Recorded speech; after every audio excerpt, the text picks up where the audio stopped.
Hi,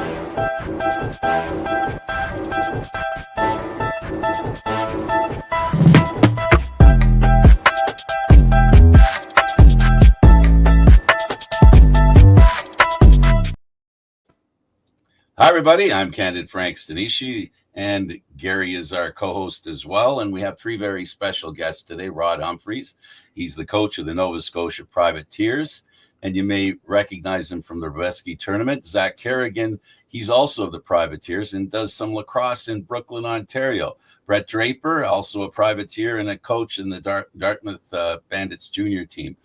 Gentlemen, welcome to the program. Thank you very much. Thanks for having us. Yeah, thank you for being here. We really appreciate the time that you're going to spend with us here. I guess one at a time. I guess we can start with Rod. Rod, how did you pick up a stick and why'd you do it?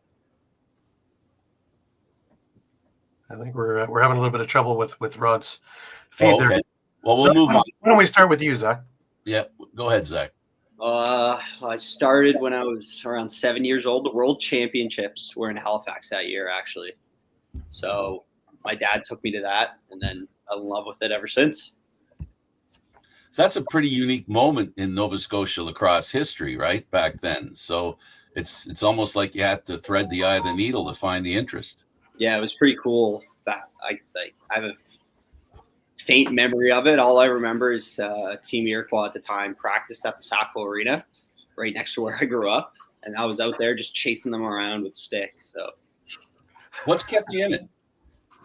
I just love it. It's just nothing better than getting the stick in the hand and going to play some lax. Brett, how about you? Well, how did you start? So I actually had a good friend of mine, still one of my very close friends. He was in it before I was. His mom babysat me growing up, lived pretty close to me, so I'd always be around him, always see a stick in his hands, always going to his games. And then I was like, you know what? Like maybe I should try this out next year. And yeah, ever since I kind of signed up. I made the B team, he made the A team, and he dropped back the first year so he could play with me and like drive me around everywhere. So thank him for that. And yeah, I haven't put the stick down since. He has many years ago. But what's kept you in it?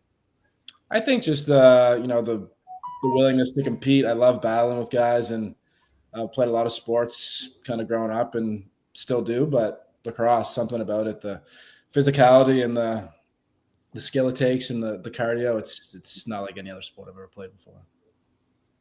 We still got Rod here. Not yet, no. He's up. Oh, here he comes. Here he comes back again. Hey, Rod. Welcome back, Rod. Yeah. I miss a lot of stuff. So don't worry about it. And don't worry about the phone the way it is. Leave it the way it is. Don't worry about it. Rod. Concentrate for now. I'll ask you a question, and then when somebody else is talking, go ahead and do it. So the question is, how did you get involved in lacrosse? How did it all start? Well, despite my youthful good looks, I started in 1969 down in the Annapolis Valley. It was pretty new, and played through midget and a couple of years to junior, then went off to college, and then picked it up in 78 or 79, played senior here in Halifax at the old senior league, and then got away from the game and came back in 2000 coaching. So I've been at this for 25 years, I guess. So I guess it's safe to say that you started out using a wooden stick, or was there something before wood? Well, it wasn't stone, Frank, but I'm glad you took the joke the way it was intended. All wood, all leather pocket. Yeah, just the equipment was a little different. So obviously, what made you like? What was the itch that you needed to scratch to coach? One of the salesmen that used to come in our office had played, and he said he was coaching a peewee team or a novice team, and I said, "You want some help?" And he said, "Yeah."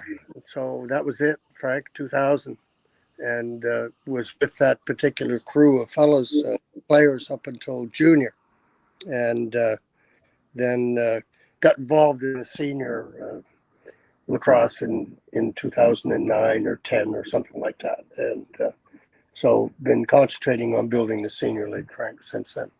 let me thank you for doing this. We really appreciate you taking your time to join us and talk about lacrosse. Gary.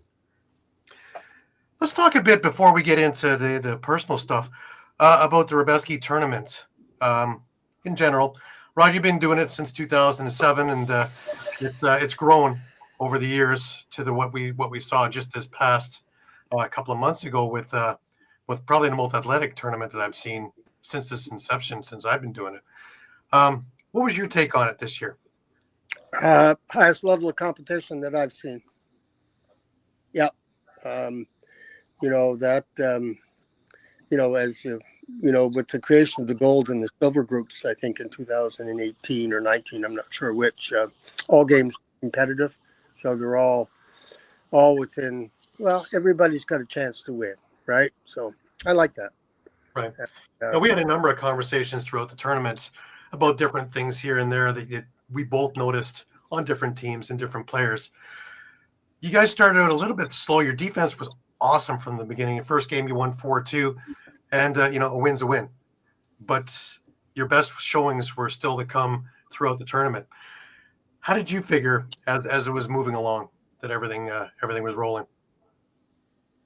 Well, historically, and Zach, you've been there 3 years with us now. We seem to play better as the tournament goes on, and although we practice an awful lot, the lack of being able to line up any exhibition games other than inter-squad or that sort of stuff. So it takes us a game or two to sort of get stuff worked out. Do you think so, fellas? What do you think about that? Brett, why don't we start with you? Sure. Yeah. Obviously my first time there, but can't really speak on any prior tournaments, but no, I thought it was awesome. I mean, I thought we got better every game. So did the competition too, right? I thought London was good. Swiss was all right. They had a good player. Sean Evans didn't end up finishing the game, but and then get LCC in the quarterfinals. I mean, I didn't really understand or know the rivalry kind of going into it, but I could tell right when I got to the rink that day that we didn't like them. I don't think they like us very much. So that was a really cool game playing. Obviously, Alberta in the semis, Vic in the finals. Played against a lot of those Vic guys in BC and the WLA and stuff. So, again, just awesome games. Everyone got better as it went on. I thought we were way better in our last game than we were the first game. Didn't finish how we would like it to, but something to take with and be proud of, I guess. Well, if there's something to be said is every year you guys are the team that we're all talking about weeks and months after the tournament, just on your prowess, your play, your sportsmanship, everything about the Privateers in general and specifically. It's a fantastic thing. The games to not be missed. Mm-hmm. Zach, you have a little bit of a flair for the dramatics in these games. What was your take on this year's tournament? Yeah, well, I think this is by far one of the best teams we sent this year. But going into it, obviously we don't play any games. We're just practicing against each other. So it's always weird so getting there and starting slow. We still win, but it's just not exactly how we want to win, I guess. Mm-hmm. But this tournament was definitely the most skillful I've been to. It was intense all around, for sure. Definitely didn't come out the way we wanted to, but what I was saying is the three-peat was getting greedy. We were too greedy. Right. Yeah, I can understand that. Funny enough, you talk about Brett, you talk about the rivalry, and they don't like you much. You knocked them off their perch, and kept them off their perch for 3 years now. So I'd say there's a healthy hate. I love it. Yep, it's great, and it's funny to watch an entire arena completely get silent. And the last couple of years, that's exactly what's happened. You could hear a pin drop by the time you guys are through. Zach, this game, it looked like in the finals against Victoria, you guys got the lead with a minute left and looked like, the normal lock it down and she's done. But a little twist near the end. Yeah, they definitely had a good team. There were a lot of guys on their team who could play some ball, but what more could you ask for than that game? It was a great game. Just didn't bounce our way. Mm-hmm. You as a goal scorer, Pete Dubinsky in net, he's had a great career to this point already. And it looked like he was on in the first. The second, you guys kind of figured it out. And it looked like he made adjustments in the third and kind of took you guys off a little bit. Am I close? Yeah. He was definitely the first period. He was stopping everything. He played the whole game. He played really, really well. Just our shots. We're gonna score. We're gonna score goals. It's a good offense we have. But yeah, I'm just thinking back about him stopping me all the time. So yeah, he's a great goalie. Rod? Yes, sir. The your take on that finals. We talked about it just after the game as well. With a minute to go up, normally it's a lockdown and it's done. Victoria had a lot of moxie, didn't they? They sure did, and like Zach says, they're a good team, and Draper knew what we were up against, having played against most of those fellas. But I think in retrospect, Gary, yes, it was disappointing we didn't go 3-3, but I think it gave a good measure as to what kind of senior B team we actually are. I think if you played that game 10 times, what do you think? 5-5? Oh yeah. There was just be a must-have ticket. No matter where you always played it, because some of the greatest lacrosse I watched from the entire tournament was that one game. Yeah. It sucked to be on the losing end of it, but sometimes you don't always win the best game you've been involved in. Right. Let's go a little bit individual here. Zach, you came up through the Eastern Coast Lacrosse League, and let's talk a little bit about the Sackville Wolves and getting your bearings and developing. Who was most instrumental? Steve Brown, big name out east. He runs the whole Sackville Wolves organization, and he definitely was there. He's been there with me since I was 7 until now, I guess, because when I first wanted to come to Ontario to play after I was finished school, he got me a tryout with the Rivermen. That would have been 2023, yeah. And he was still a big part of why lacrosse is growing so much in Nova Scotia. Right. And you moved along. You went to Mars Hill, North Carolina. Interesting choice with the other couple of lacrosse schools out there. What was the allure? Well, I was at prep school down in West Virginia, actually, in high school, and I went to a couple of showcases, and then the South Atlantic Conference, I got recruited all throughout there. And Mars Hill, when I met the guys, it just felt like a good fit. So wouldn't change a thing. Went through a couple coaches. Had 3 when I was there, but Coach Storier, big shout out to him for helping me grow as a lacrosse player for sure. Right. Now your move along, and you didn't make it with the Rivermen, but Brooklyn comes calling, and you get on with the Merchants and also with the Brooklyn Lacrosse Club. So you're playing both Senior A and Senior B. Let's talk about the Merchants. Last year was a great year. You really made a big splash in Senior B. Yeah, this is my 3rd season now. We're 4 games in, so what a group of guys the Merch have. It's coaches. I'm living in Gavin Prout's farmhouse right now with Mark DeBrone, so I'm just stuck in the basement, but can't complain about that. Yeah, I'm super excited for this year. Well, Prezi, so yep. And I'll be there. And I don't know, this might be not common knowledge yet, but Drapes is coming to play for us too. Oh, nice. Very excited about that. Bring as many Nova Scotia guys as we can, I guess. Absolutely. I don't know if you can see it over my shoulder here. I've got the 25th anniversary cap there also for the Merchants. Gary Eichel made sure I had one of those. All right, Brett, let's talk a little bit about you.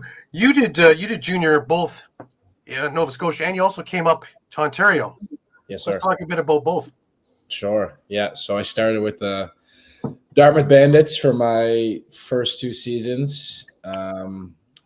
good teams. We were pretty dominant through junior with Dartmouth. Had a coach, Brandon Sanderson and Chet Konechny. They were the coaches in Orangeville. Would have been my third year going into junior. They coached us in our midget provincial team.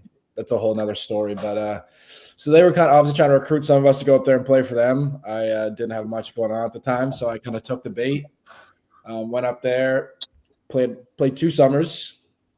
Had a great time. Learned a lot from those guys and Lindsay Sanderson.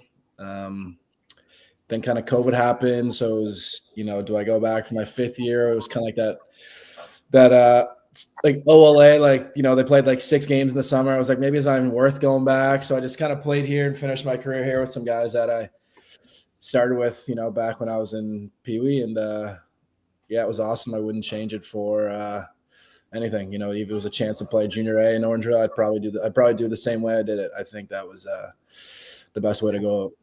Now, Orangeville, in its own right, is an animal all to itself. Mm-hmm. Just the whole the game day experience, let alone the entire city stopping. As someone from down east coming up into that, was it a culture shock, or are you just easy to assimilate? I think the first couple of games, once you realized I played junior B, so like not so much our games, but I played some junior A games. I got called up a decent amount. So between the game day, the travel, again, like you said, the whole city shuts down, like the whole town shuts down. Everyone's at the rink. Everyone's at the Bunny Barn on Friday night. So it was definitely cool to see and kind of made you realize like how serious they take it out there. Right. Now, both you guys got drafted into the NLL. My question that I'm always enamored to ask is your first training camp. Was it what you envisioned or what you thought it was going to be? Zac, let's start with you. I actually I didn't get drafted. I signed my first year. I was just I forget what it was called, walking free agent or something like that. Right. So just signed with Halifax. Yeah. Wow. After playing, it was basically that year, full season with A and B Brooklyn. Definitely felt prepared going into it, but seeing Cody Jamieson, playing with him in a training camp, it's just like surreal, really. It's just seeing those guys on the floor and what they can do with a stick. So felt like it was a good experience. I thought I had good camp, but there's only so many spots available. Right. But lucky enough to have that opportunity and hopefully get another shot. Absolutely. Brett, your first kick at training camp, was it what you envisioned? It was harder. Mine was in Halifax, like 2 years after I got drafted. Again, it was like the whole COVID thing. They were still kind of shut down. But I was ready, like I'm in the gym a lot. I train a lot, but I don't know. Like I don't know. It hit me like I don't know. It was the turf, the travel, whatever it was. It was hard. It was harder than I thought it was going to be, but it set me up for like my next training camp, obviously. So kind of knew how to prepare better, but the first one was tough. It was tough. Now you stayed in Canada for school, right? You went to Nova Scotia Community College. Yes, sir. And you stuck around with the Dartmouth Bandits and became a coach. Let's talk about the transition into coaching and doing all that and the other side of the coin. Yeah, it's actually been a lot of fun. I was the offensive coach last year, and then this year I've been lucky enough moved into the head coach role. So it's cool. It's definitely something I've wanted to do for a while. It's pretty cool kind of being able to coach the team I kind of grew up playing with and just giving back the knowledge and, kind of from all the coaches that have coached me between, everywhere I've been from Colorado to Halifax to BC to Nova Scotia. It's kind of cool to kind of bring all that stuff into one practice plan and kind of one philosophy. And, we're trying to win at the end of the day. So it's cool. It's a lot of fun. I'm having a lot of fun doing it. It brings me over to High Tide Lacrosse. And first of all, how did you guys form it? And let's talk about the program itself in general. Brett, while we got you, why don't we start with you? Sure. So it was, I guess it was more Zac's idea. I kind of did some like personal training stuff before, but never under like a name, I guess. And then I want to say it was like 2023, maybe summer. Me and Zac were kind of talking a lot, obviously. And he was like, you know what? Like, I think we should do this. And I was like, that's a good idea. Like, I was kind of thinking of kind of giving a name to what I was doing. And then no one else better to work with than a good buddy of mine. And, he's also a great player too. So it's been going really well. Still a lot to not improve on, but, a lot we have planned kind of down the road and envision. So things are good so far, but I'll let Zac speak on it a bit more. He was the originator of the name. So sure. Zac, why don't we delve a little bit deeper into it? I think, it was September 2023 we first met and talked about it. The name started, me and a couple of my buddies, Ian, Mitch, and Mark, we all coached Team Nova Scotia Field. Mm-hmm. I think it was in Fredericton that year. So on the way back, we were just bored on the whiteboard. I was like, I think I want to start a lacrosse company. And then we're just the whole way, it's like a 4-hour drive. We're just chalking down names on the whiteboard. And then just like, I couldn't even remember what we had on it, but it was hilarious what we were coming up with.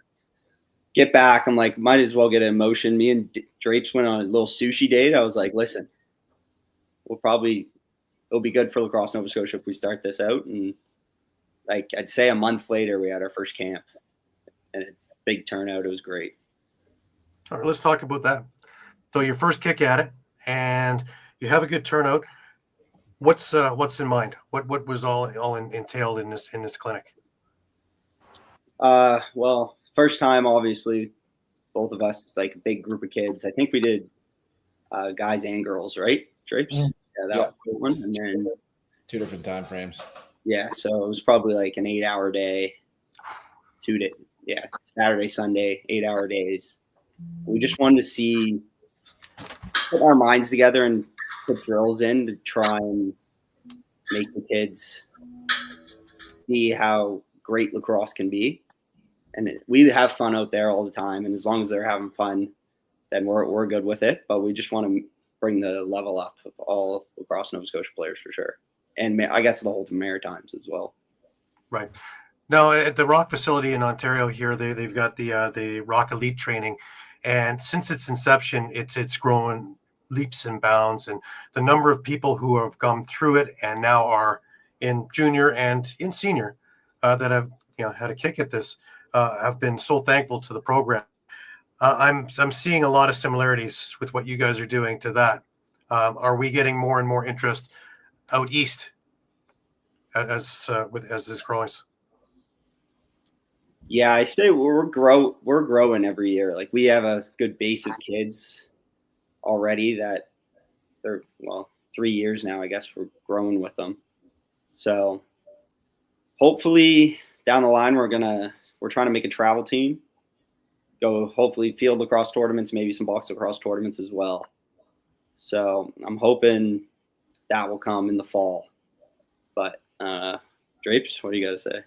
Yeah, I think just to touch on that, I think if we get the chance to bring some of these kids who maybe haven't been to like an away tournament or, haven't kind of left the province and played lacrosse, I could think it'd be beneficial for them to kind of leave for, a weekend or a week and go to one of these tournaments and see like how different it is and how different the level of compete is and how serious it is like everywhere else. And I think that's, again, kind of what we're trying to do is not just the skill, but kind of the, shine the light on how, big it is and where it can take you. Obviously, it's taken me some cool places and cool cities and met a lot of cool people. So ideally, I just like, everyone to have that same opportunity. And yeah, it's been a ride so far. Obviously, me and Zac were good friends before, but I think we're, a lot closer than we were before we started doing this. So again, just all the friendships and everything it's bringing is awesome. Right. So do you do separate clinics for field and for box, or do you just mesh everything together? Because obviously the winters can't be too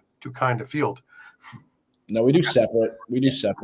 He's the field guy. I have never played an actual field lacrosse game in my life, so I just show up and support however needed. I'll pick the balls up and let our assistant coaches that we bring in that played field kind of help Zac out, and I just push balls for the field ones. So right. Now, I noticed on your Instagram page you also had goalie clinics as well, so you're hitting everything. Yeah. Some of our privateers goalies come out and help us.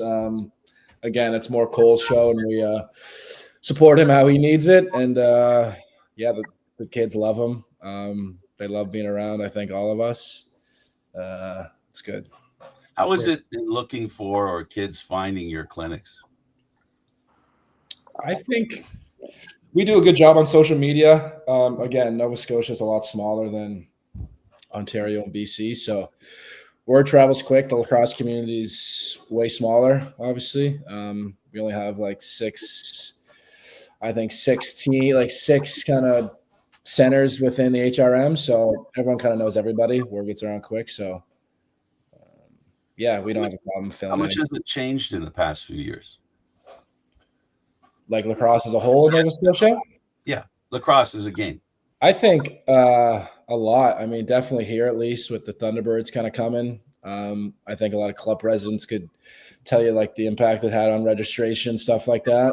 And even with me as a coach and a player, you can see the difference in, people are more interested. My friends and family that, weren't into it too much, kind of asking me all the questions and wanting to go to games. And I think just everyone in general, not just players here, but I think every person Halifax, Nova Scotia is probably seen or heard of it at some point now if they haven't before. So it's not just about selling tickets. The Thunderbirds games sell the game as well. For sure. Yeah. Rod, you had mentioned before on an interview that we had that you used to go down to Thunderbird games and you used to know everybody. Now, if you go down, basically the guy you came with, and that's about it for how much it's grown. And Zac and Draper and a few of the Privateers. But I knew everybody in the community back in 2003, 2004, and now there'd be 10,500 people in the arena, and I know maybe 500. So that's a good thing.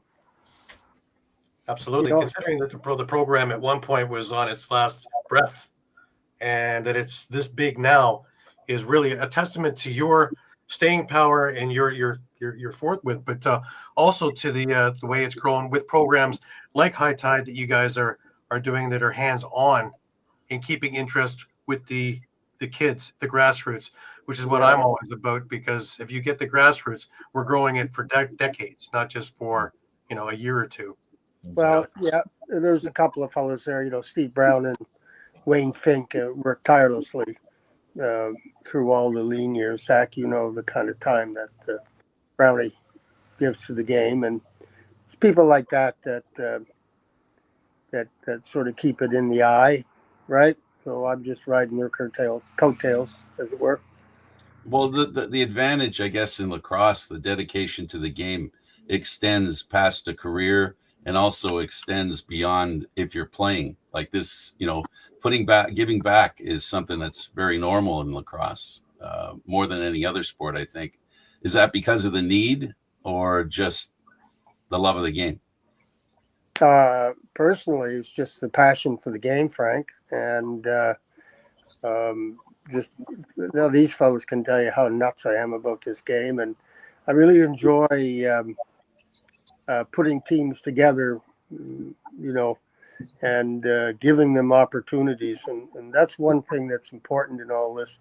There's a lot of opportunities in lacrosse to go different places and do different things. And that's what's I preach. Is that not to be negative, but just to understand, what are some of the challenges that you have because you're out in Nova Scotia? Equipment's not a problem. We talked about recruitment. I would say sometimes it's probably systemic, same as it is up your way, guys. Is referees, arenas, that sort of stuff. Draper and Zac are more in tune with the younger crowd. I concentrate entirely on senior now, but from their perspective, it's no trouble finding kids these days, eh? Yeah, the issue with places to play indoors is universal. It goes right across. It's an issue in the whole world, especially because arenas have to be available, right? That's right. And we're fortunate here in Halifax to have the Grey Arena, which is how would you describe it, fellas? A decommissioned hockey rink. And some people say it's dark, and I say it's a big flat spot with boards with no ice in it in December. In the 80s, I did the play-by-play of Toronto Beaches lacrosse, and they played in Birchmount Stadium. Birchmount Arena, sorry. And it would rain the day before. And I think they decommissioned the roof because the next day it would be raining inside the building on a sunny day. So, there are challenges lacrosse players have to go through, right? You play where you can. Yeah. Right. Yeah, agreed. It's I think what do you guys think about that? You're involved in the younger crowd. What are some of the challenges? You go first, Zach. Just, I guess, I want everybody to play multiple sports. I think it's good growing up as a kid to play everything, like get your athleticism up, everything helps. But it's just not, we just got to make the skill level higher. That's, I think we have some really good guys. Obviously, like we just need to keep the playing level as high as it can be. So say like some guys want to go away, play in Ontario. Hopefully at one point in time, Nova Scotia, they won't need to go away because there's so many good players that we can all stay. And then everybody's competing, like we could get to Founders and compete. We're finally starting to see that in Alberta now. That league is starting to really get some teeth in it, junior wise as well as for senior B. I'm assuming that's how you want to handle it towards in Nova Scotia. Yeah, and it can't be just one organization. It's got to be everybody, right? Yeah, because you want to establish that the compete level is high enough to hold people in the province, right? Where people feel players feel they can learn something. Mm-hmm. Yeah. The temptation when you're at the top of your game and in a league, the temptation to go somewhere else to be with players that are better than you for you to learn. So it's all about I guess sounds to me like that would be one of the challenges is to make sure the game is interesting as possible for all the players to the point where they think staying is an advantage, not a disadvantage. Exactly. And when we hold High Tide stuff, we're on them. We try and keep it as intense as possible, especially for the older guys. Like Draper will be on them. We've been away and played some really good players, obviously, and we've seen it. We just want to give that to them. And we're like, I can't speak for Drape's. Probably it's the exact same thing. Like chasing, want to play the best guys, obviously, all times. Want to play the highest level you can. Well, having said all that, I know in the sports world, nobody gets more pleasure than throwing on a national jersey, a Team Canada jersey. So there's nothing wrong with going away to play and representing Nova Scotia. I mean, hockey has some pretty good Nova Scotia players, and I'm sure lacrosse will have their share soon. That's one reason I'm sure you guys don't worry about them leaving to go play something like that. It must be a real thrill and also feed your organization locally. Yeah, we never want to stop anybody from doing what's best for them, Like I want everybody to play the highest level they can, especially as a coach. Like yeah, but I hope I didn't leave anybody misunderstanding it. I wasn't suggesting people should stay in Nova Scotia just to stay there. The point is to do enough that they want to stay there because it's good for them. So I'm on the same page with you, and I understand what you're saying. You guys always make it back too, right? Yeah, we came back. Yep. Yeah, we came back. Ian played WA as well. Brett, you've been out there as well and come back to bring back that kind of knowledge as well. So any more well-rounded. I do want to talk about and one more thing with the Rubeski thing, just to get a bit off topic here, is you guys had a clinic out there and you had about 40 of the kids. Now I know that the regular Rubeski little clinic for the kids, the players have as much fun or even more fun than the kids themselves, and it's just an absolute zoo out there. It's great. Talk about the clinic that you guys held out in the Czech Republic. So funny enough, Draper got on the wrong train. So it was, I was expecting like 25 kids, whatever. I got there a little early to make sure everything was set up and whatnot, making sure everything was good. And then I just get the list and it's 45 kids. Yeah, we added a couple too. Yeah. And I was just like, holy, and I was texting Draper. He's like, yeah, wrong train. I'll be late. I was like, okay, I'll figure it out. So, so it was just me for the first, let's say 45 minutes. It was just me with 40 Czech kids. And I had a translator, but it was unbelievable experience. They just wanted to basically dodge on us the whole time, which teach them to move as much as you can. And the language barrier is tough, but they had a great time, and that's all we asked for, right?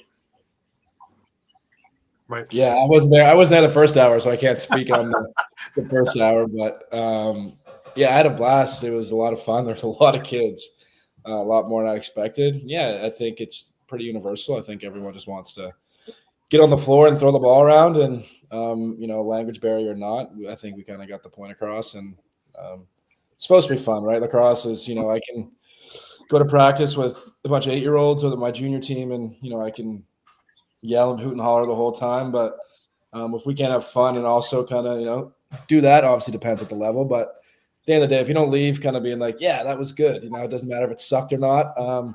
If it's rewarding for the player, then obviously it's rewarding for me as a coach too. So, well, lacrosse has a bit of a language of its own, right? Mm-hmm. Catch and pass. Right. That's it. But the one thing that really it stands out to me every year when they have the clinics in the tournament is the amount of kids from little toddlers all the way up to, kids are ready to make a next level. It just is astounding how it's growing leaps and bounds out there. Did you get that same thing with the clinic, with that same variance of kids out there? Yeah, I think we had a 6-year-old out there, and he was pretty good. Mm-hmm. He was whipping the ball around, so that was pretty cool. They have some good players. It's definitely growing. That was more like we were in there with them, so I got to see how good they can be, and they want to practice. They want to get better. So, right. Now, I had the commissioner of the NBLL, the Czech league out there, actually the whole area, because there's teams in Germany now as well. It's growing leaps and bounds, and they have an 80-game season over about a 6-month period. Brett, more towards you. This is your first real seeing of this tournament. Mm-hmm. What was your take on some of the European teams, not really knowing what you're stepping into other than hearsay? Yeah, I was actually just going to bring that up. Obviously, we played a team Monday night. I don't remember the name. Yeah, and they were, they play a different style. It's a bit unorthodox. Obviously, for 2 years of my life, I was playing against like the guys like Zed Williams and Eli McLaughlin every week at practice. So I'm kind of used to the ball moving quick. But even LCC, it's they move the ball so fast. Even like something like it's pretty like NLL like how they move the ball around sometimes, and it's impressive. Like to me, I still don't really understand like how they got to that point. They don't play like Canadian box, obviously. Like I was just even talking to Zac and Rod about it. The difference between like Victoria and LCC is just like how they played, like how they attacked on offense, and they just love skipping the ball and like passing it till somebody's open. Goalies like go to the net. It's impressive, and it's whoever is kind of in charge and kind of led the helm on that. Tip the hat to them because they do a good job, and they're all really had Jim Veltman there for what was it, Gary, 3 or 4 years? Yep, yeah, that's right. As the national team coach, and so I think you could sort of compare what he did with LCC as to what, or Czech lacrosse as to what Tracy Kaluski did for the Finns, right? Mm-hmm. Right. And Sean Evans is trying to do with the Swiss and a few others in and around. Mm-hmm. When Sean stays in the game, that's it. Yeah, it's kind of important. But no, I thought all around it's the environment's awesome. I didn't get to play many of the other European teams. I think we just played LCC and then I guess Swiss, London. I don't know if we're gonna. They were good. They're a bunch of Canadian guys anyway, though, so it doesn't really matter. But well, a lot of fun about Canadian lacrosse too, because the top 4 teams were Canadian. Mm-hmm. Well, the other thing, just harken back to what Frank was talking about, is finding the level of compete you need to improve as a team. And LCC I think doesn't face the type of competition like Alberta and Privateers and certainly Tel Aviv can give them, right? With the physicality, I think made a big difference. What do you think, lads? Yeah.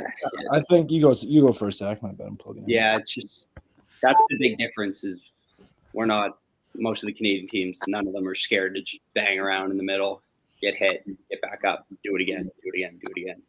And the European teams aren't used to that at all. Right. Kind of reminds me a little bit of hockey way back when the Europeans started playing the North American guys and getting beaten around a little bit, and they learned quickly and grew and actually surpassed for a time. And North America has to be careful. If we just rest on our laurels, the same thing could happen in lacrosse. Well, that's not a bad thing, though, guys. I don't see the downside of that, though. Neither do I. I think it's a good thing. No, the winners are us, the fans, getting to watch this level of lacrosse everywhere.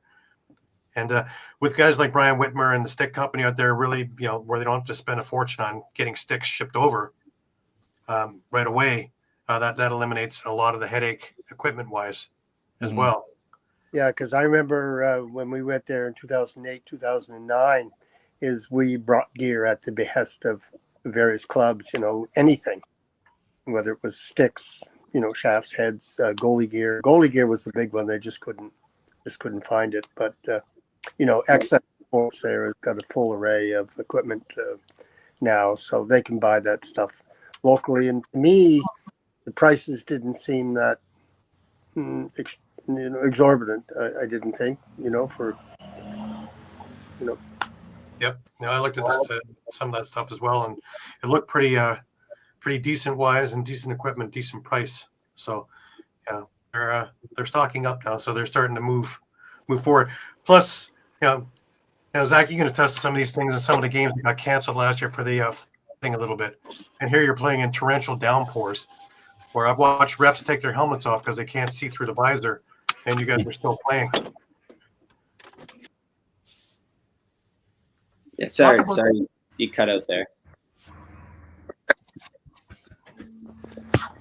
The dedication to playing, and in the Rubeski, there were a lot of games canceled, and then you had the situation where guys were taking their helmets off because that was a better option than not being able to see. Yeah, I haven't played where we've got some rain, but I haven't played when it's that bad. It's definitely gets slick out there. But rain or shine, any of the guys will play for sure. I had a lot of fun. I think that was the funnest game I've ever played in. The game against LCC when it was like raining sideways. That was so much fun. I would do that. Every year. One game, maybe not like the three. But I had so much fun. Like obviously, it's like it sucks. It's pouring. You're cold, but once you realize that everyone's doing it, all the fans, all the other team, all of your teammates, it's like all right, I can suck it up for an hour and go have some fun. And yeah, it's slippery and yeah, it might be a little unsafer than it usually is, but I thought it was sick. I thought it was unbelievable. I had so much fun. That's different. And what's coming up is the Olympics. Gary, we haven't had a chance to ask them about the Sixes and how they feel about the Sixes and the Olympic experience that's ahead of them. Okay, Zach, let's start with you. What's your thoughts on? What's your thought on the Sixes and the Olympics? I haven't really dove that much into it, honestly. I've seen obviously clips. I've watched a little bit of it. I think it's a good way. It's a good way to get lacrosse into the Olympics. Sixes is super exciting. I'm just thinking about back in university when we did drills, like West Jenny on the field like that. That's all it is, up and down, up and down, up and down. You're getting your best athletes out there.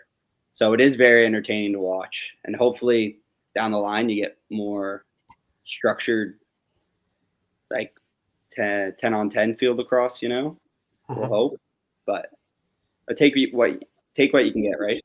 Yeah, we're assuming here when we've spoken to a lot of players and coaches and managers, the assumption is that the six works because then you don't have the competitive imbalance because some teams are that less deep than others, right? So if you have 6 of the top players everywhere, the difference ends up becoming a little less and it's more competitive. Yeah, I've seen clips like Team Japan, and they got some guys that can just run up and down the field and they're competing. So. But to have the Olympics, I guess, less concentrating on the 6s. What I should have said more is how important you guys think it is that it's part of the Olympics now. Lacrosse is part of the Olympics going into California, LA. Yeah, it's huge. Definitely huge for lacrosse. You want it to grow as much as it can. So I'm over the moon about it. So exciting. I'm excited to watch how that turns out. I bet there'll be some shakeups in some of those games too. Oh, I believe it.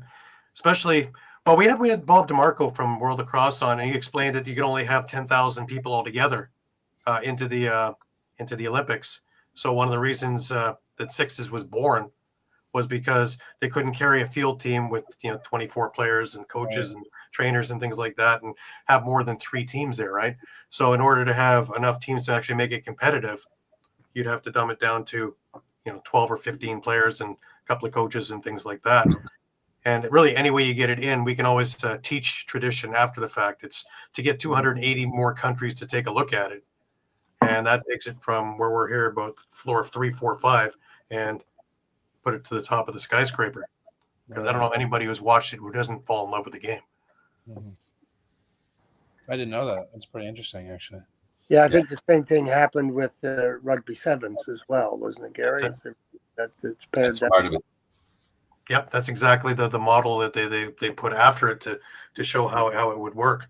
It doesn't change the game per se, but it can fit it into the Olympic Committee and what they can go back and tell all the other sports and things like that are limited to what they can do. But anyway, we can get it done. You guys are in cutting edge because being coaches and being still young players, 3 years down the road, your development could thrust you into this too. Yeah, I got some heritage elsewhere, so I'm going to see. Obviously, I don't think I'll compete on the Team Canada roster, but maybe I'll see if I can slip on another team somewhere. I haven't looked too much into it yet, but because the experience itself, I think, especially being the inaugural one for years and years and years and years and years, is going to be one to be really one to keep as a memory, especially being in LA. And that the Rabel, all the Hollywood producers are trying to figure out over these next couple of years.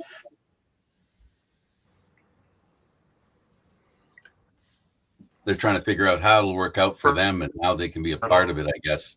Sorry, Gary, I'm trying to read your mind here. No problem. Rogers is just my favorite company in the world. Me and them don't get along with internet. I guess the point is, guys, that with the Olympics, right, there's no guarantee that it'll happen again. But the point is, this is an opportunity to see how the world embraces the game of lacrosse. And if it hikes up the interest enough, it'll come back in the Olympics. But even if it doesn't come back in the Olympics, this experience might be a chance to give a lot of countries that already have lacrosse a chance to expand their interest in it.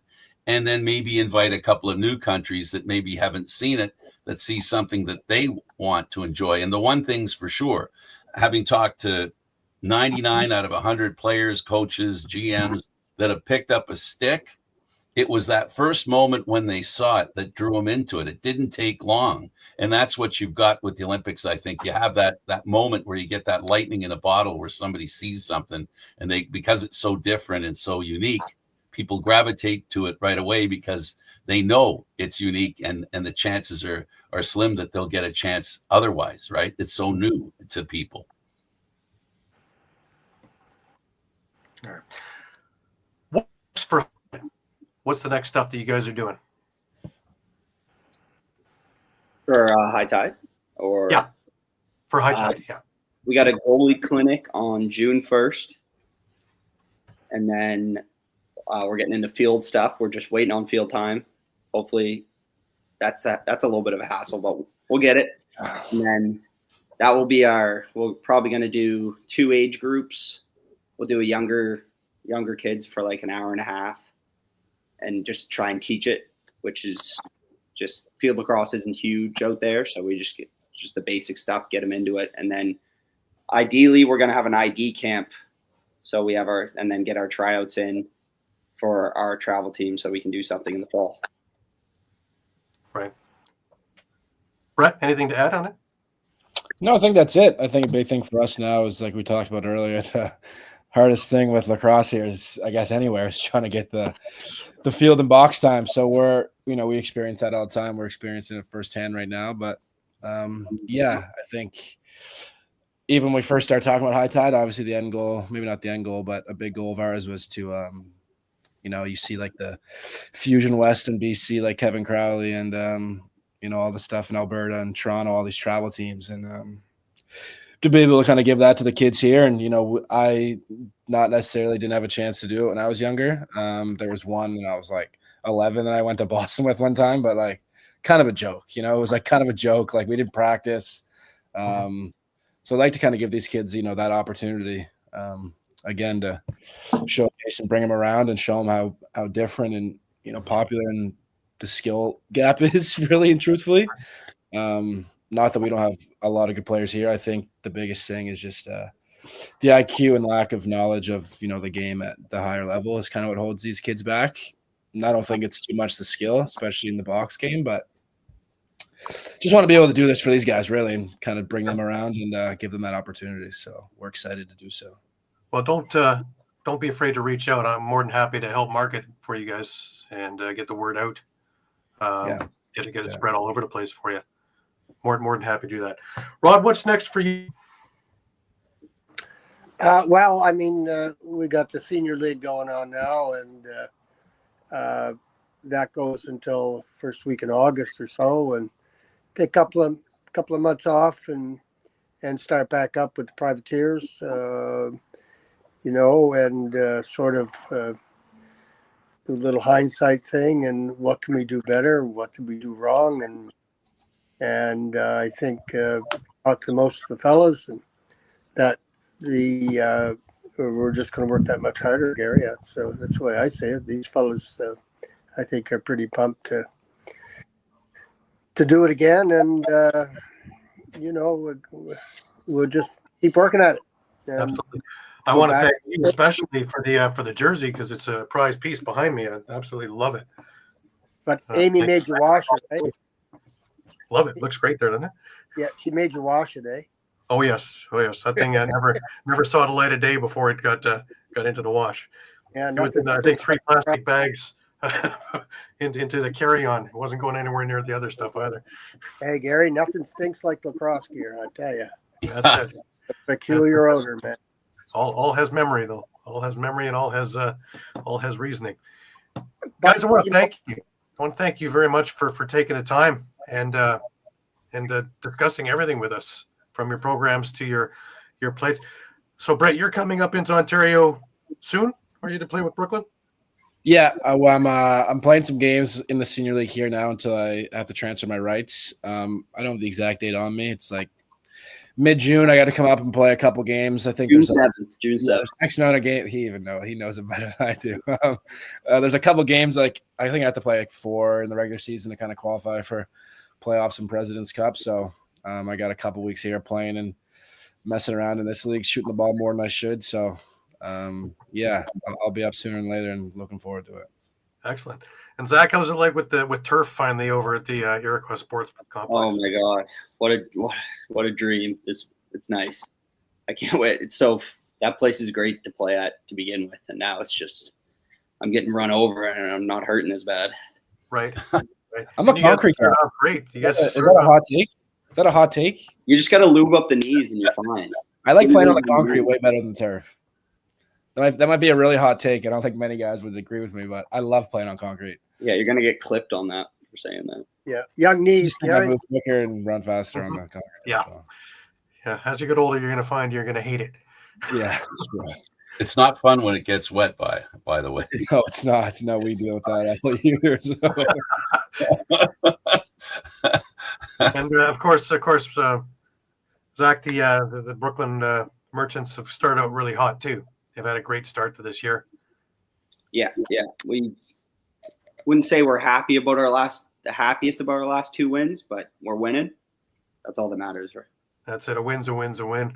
Yeah. And we'll be discussing that in August, I'm sure, at the President's Cup. Exactly. It makes us pumped. We're all pumped for that. Got to win Ontario first, you know?